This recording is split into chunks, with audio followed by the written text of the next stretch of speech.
নমস্কার। আজকের এই ভিডিওর মাধ্যমে আমি আপনাদের দেখাবো আপনারা কি করে কৃষক বন্ধু প্রকল্পে অনলাইনের মাধ্যমে আবেদন করবেন।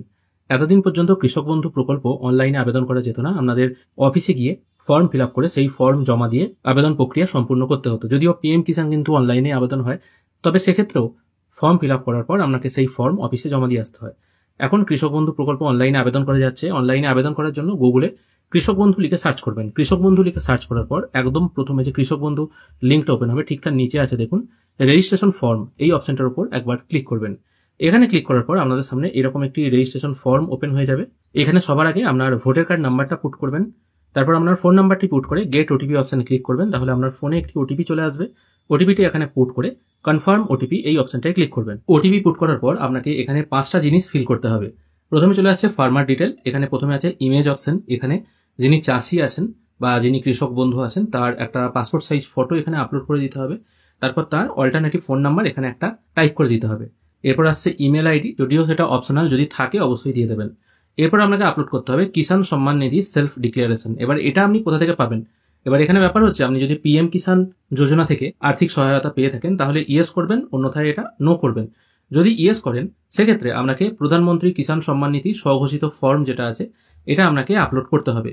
এই ফর্মের লিঙ্ক আমি ডেসক্রিপশনে দিয়ে রাখবো, সেখান থেকে আপনারা এই ফর্মটা ডাউনলোড করে নিতে পারবেন। ফর্মটা ফিল করা এমন কিছু ঝামেলার নয়। প্রথমে আপনার রেশন কার্ড নাম্বার, তারপর আধার নাম্বার, তারপর যিনি আবেদন করছেন তার নাম, তার জাতি এসসি না এসটি না অন্যান্য, জেনারেল হলে অন্যান্য দেবেন, অন্যথায় এসসি এসটি দিয়ে দেবেন, ওবিসির এখানে কোনো ব্যাপার নেই। তারপর আপনার জেলা, গ্রাম পঞ্চায়েতের নাম, ওয়ার্ড, বয়স, জেন্ডার এগুলো ফিল করতে হবে। তারপর আপনার কোন ব্যাংকে অ্যাকাউন্ট আছে সেই ব্যাংকের নাম, তারপর আইএফএসসি কোড ও অ্যাকাউন্ট নাম্বারটা এখানে পুট করে দেবেন। চাষযোগ্য জমি যদি থেকে থাকে তাহলে কোন জেলায় আছে, কোন মহকুমায় আছে, কোন তহসিলে আছে, এবং যদি একাধিক মৌজায় জমি থাকে সেক্ষেত্রে মৌজার নামগুলো কমা দিয়ে লিখতে হবে। তারপর খতিয়ান নাম্বার এবং জমির পরিমাণটা একরে আপনাকে এখানে বসাতে হবে। তারপর দেওয়া আছে ঐচ্ছিক তথ্যাবলী, এগুলো আপনি দিতেও পারেন নাও পারেন, মানে আপনার পিতার নাম, মানে যিনি চাষি আছেন তার পিতার নাম, তার phone number, voter ID card ও পেশা, তিনি কি করেন, এগুলো এখানে সবকিছু ফিল হয়ে যাওয়ার পর এখানে কিছু প্রশ্ন করা হয়েছে, এগুলো ইয়েস নো এ উত্তর দিতে হবে। তারপর এখানে ডেটটা বসিয়ে এখানে আপনাকে একটা সিগনেচার করতে হবে। এবার এই ফর্মটা তো ডাইরেক্ট আপনি এখান থেকে কিছু করতে পারবেন না, প্রথমে প্রিন্ট আউট করে সিগনেচার করে তারপর এখানে আপনাকে আপলোড করতে হবে। নেক্সট অপশন হলো প্রোফাইল ডিটেল। এখানে আপনাকে আপনার আধার কার্ডের একটা পিডিএফ অথবা জেপিজি ফরম্যাটে যে কোনো একটা ফাইল আপলোড করতে হবে। তারপর আধার নাম্বারটা এখানে পুট করে দেবেন। তারপর আপনার ভোটার কার্ডের যে ফাইলটা আছে জেপিইজি বা পিডিএফ ফরম্যাটে এখান থেকে আপলোড করে দেবেন। তারপর আপনার নামটা এখানে পুট করবেন, পর্চা অনুযায়ী কি নাম আছে সেটা এখানে পুট করে দেবেন, এবং আপনার বাবার নামটা এখানে পুট করবেন।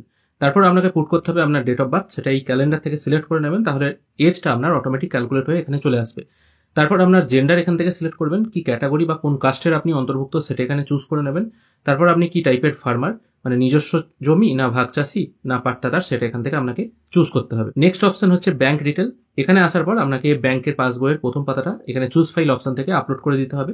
তারপর অ্যাকাউন্ট হোল্ডার নাম, মানে আপনার ব্যাংকের বইয়ে কি নাম আছে সেই নামটা এখানে পুট করবেন।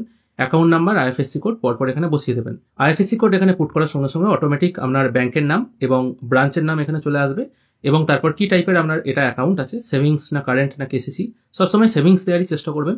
সেভিংস চুজ করে নিয়ে অ্যাড্রেস ডিটেল অপশনে ক্লিক করবেন। এখানে আপনার ডিস্ট্রিক্ট, ব্লক, গ্রাম পঞ্চায়েতের নাম, ভিলেজ, পোস্ট অফিস ও পুলিশ স্টেশনের নামটা পুট করতে হবে এবং পিনকোডটা ম্যানুয়ালি টাইপ করতে হবে। তারপর চলে আসছে কাল্টিভেট ল্যান্ড ডিটেল, মানে চাষযোগ্য জমির পরিমাণ এখানে দিতে হবে। প্রথমে অ্যাড ল্যান্ড ডিটেল এই অপশনে ক্লিক করবেন। এখান থেকে প্রথমে আপনার ডিস্ট্রিক্ট সিলেক্ট করবেন, তারপর ব্লকের নামটা চুজ করবেন, তারপর এখান থেকে মৌজা চুজ করে নেবেন। এরপর চুজ করতে হবে আপনার খতিয়ান নাম্বার, তারপর খতিয়ান নাম্বারটা এখানে পুট করবেন, এবং কাল্টিভেট ল্যান্ড ইন একর, একরে পর্চাতেও কিন্তু একরেই থাকে।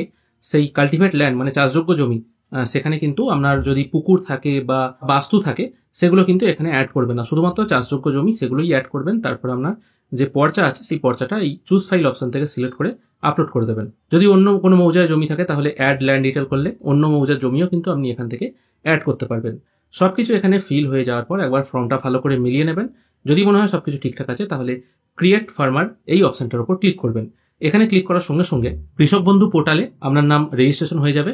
রেজিস্টার হয়ে যাওয়ার পর কৃষক বন্ধু পোর্টালের যে মেন ওয়েবসাইট আছে সেখানে আপনি ক্লিক করবেন। এখানে আসার পর নথিভুক্ত কৃষকের তথ্য এই অপশনটার উপর ক্লিক করবেন। এখানে আপনি আপনার ভোটার কার্ড নাম্বার, আধার কার্ড নাম্বার অথবা ব্যাংক ডিটেল বা অ্যাকনোলেজমেন্ট নাম্বার যেটা আপনি পাবেন আর কি, সেই অ্যাকনোলেজমেন্ট নাম্বারটা এখানে মানে যেটা আপনি সিলেক্ট করতে চান আর কি সেটা সিলেক্ট করে এখানে সেই নাম্বারটা পুট করে I am not a robot এই অপশনটায় ক্লিক করে সার্চ করলে দেখতে পাবেন আপনার নাম কৃষক বন্ধু প্রকল্পে নথিভুক্ত হয়েছে কিনা। যদি সঙ্গে সঙ্গে না শো হয় তাহলে 2-3 দিন পর একবার টেস্ট করে দেখতে পারেন। তবে যেহেতু এই ওয়েবসাইটটা নতুন, তাই আপনারা চেষ্টা করবেন কিছুদিন পর এই রেজিস্ট্রেশন প্রক্রিয়াটি সম্পূর্ণ করার। কারণ এই মুহূর্তে রেজিস্ট্রেশন করলে অনেক সময় সার্ভার ডাউন হয়ে যাচ্ছে, অনেক সময় ওটিপি আসছে না, অনেক সময় নো পেজ ফাউন্ড এরকম প্রবলেম আসছে।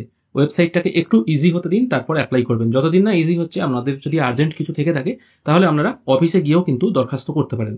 আশা করি আজকের এই ভিডিওর মাধ্যমে আপনাদেরকে বোঝাতে পারলাম কৃষক বন্ধু প্রকল্পে আপনারা কি করে নাম নথিভুক্ত করবেন। ভিডিও দেখে যদি ভালো লাগে অবশ্যই একটি লাইক করবেন। ভিডিও দেখার জন্য অসংখ্য ধন্যবাদ। ভালো থাকবেন।